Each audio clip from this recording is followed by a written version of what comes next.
Oh, I didn't see you there. Hello and Merry Festivus. Some of you might be asking, how does one go about celebrating Festivus? It's simple.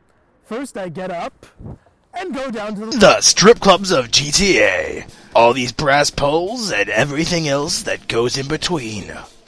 Maybe we should do some backstage stuff. Oh, I don't think this will clear the sensors. This is definitely not for kids. Yeah, let's do a review on this instead.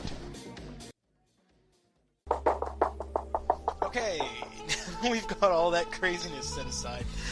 Let's quickly discuss what makes this installment better than the previous versions of GTA. First off, the driving is actually a lot more realistic in a sense, where basically certain weather conditions will affect your driving, whether it be rainy or snowy. That can actually have a heavy impact on your driving. Now, some would say, oh, that's bullshit, it was better in the previous game.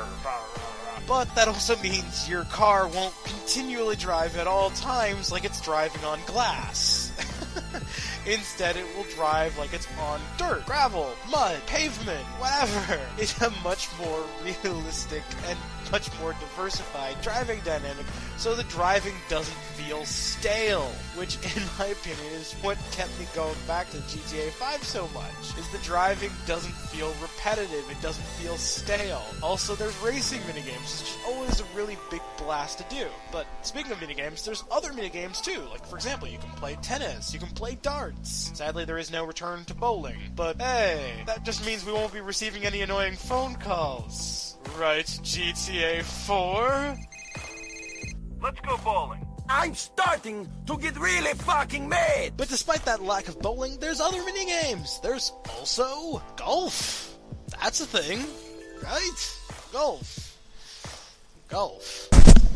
When the hell did this become Tiger Woods again?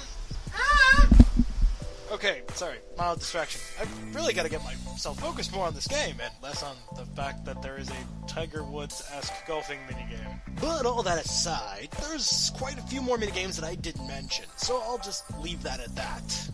But anywho, let's go into other features that were added to the next-gen versions. If you've played the PS3 or Xbox 360 versions, you're in for a treat, as if you're playing on PS4, Xbox One, or PC, you get a slew of extra features, naming from a murder mystery mission, a hatchet, a railgun, and you can find this armored car somewhere. Yeah, armored car. Sexy. But next-gen players are also delighted with another little extra feature. Specifically on PC, PS4, and Xbox One, they get the addition of first-person mode, which is just kind of there. It's not spectacular, it's nothing to die for, it's just okay. Another enhancement that next-gen players are also treated to is the worlds just feel more lived in. There's more population in certain areas, so population's a little more dense. Animals happen to flock around a lot more. You'll see animals such as cats and dogs more often, which in itself is a nice little turnabout, and certain elements make the game either harder or easier depending on how you look at it. Also, GTA Online now holds more players than ever.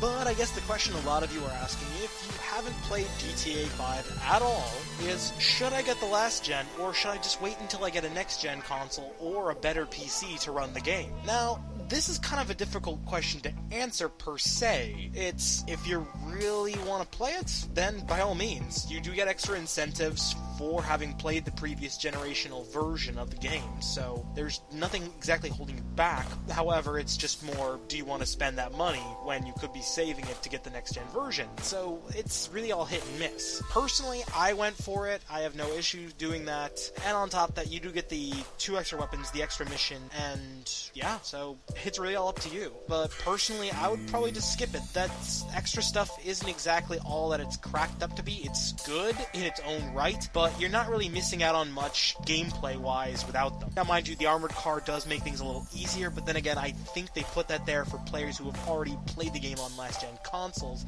and possibly completed it. But that's just me thinking out loud.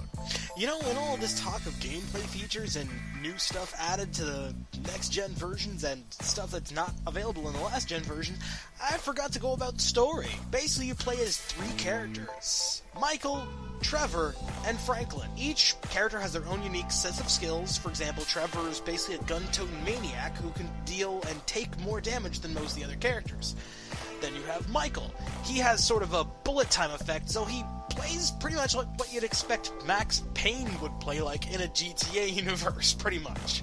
And Franklin, well, he's a badass behind the wheel. While he's driving, he can slow down his perception of time temporarily and also enhance his handling, so he can zip around corners and do wicked tight turns and even precision like land himself in ways that no other character would even dream of doing on a much better scale, and it's kind of fun to do.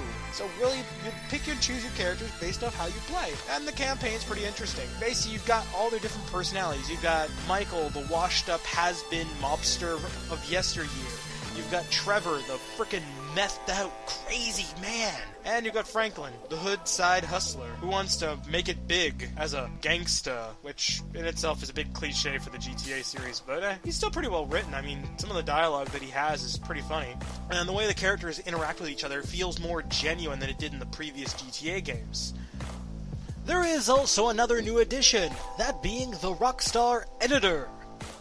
This is only available in the PC, PS4, and Xbox One versions. So, sorry to the PS3 and Xbox 360 players, you will not be able to toy with this little toy either. But, I hear some of you asking, what is the Rockstar Editor? Simple, it's a little movie editing piece of software built into the game, to which, in the first couple hours, I could not figure out for the freaking life of me. And I'm still having trouble understanding it right now.